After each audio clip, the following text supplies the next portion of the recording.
তুরস্কের বিভিন্ন মসজিদে বড় বড় ফেস্টুন দিয়ে লেখা থাকে, তারাবির নামাজে, জামাতের নামাজে মুরব্বীরা যখন সামনে নামাজ পড়বে, পিছন থেকে যদি ছোট বাচ্চাদের চিল্লা চিল্লি আর কিচির মিচির শব্দ শুনতে না পাওয়া যায়, তাহলে ভবিষ্যৎ প্রজন্ম নিয়ে আপনারা চিন্তিত থাকুন।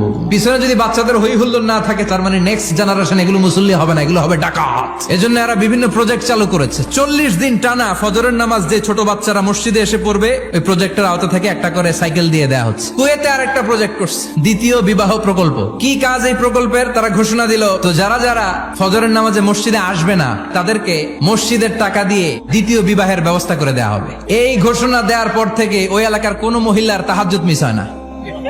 ফজর তো অনেক দূরে, তাহাজ্জুদের সময় থেকে হাজবেন্ডের ডাকা শুরু করে, মসজিদে যাও। অনেক দেশে তারাবি পড়েছি রামাদানে, ছোট বাচ্চারা পিছনে অনেক কিচির মিচির করে। হঠাৎ অ্যানাউন্সমেন্ট দেয়, বাবা মারা ছেলে মেয়েদেরকে শান্ত করেন। কিছুক্ষণ শান্ত, 2 রাকাত পর আবার চিল্লাচিল্লি। এজন্য ছোট বাচ্চাদেরকে মসজিদ থেকে তাড়িয়ে দেওয়া যাবে, এদেরকেও নিয়ে যান।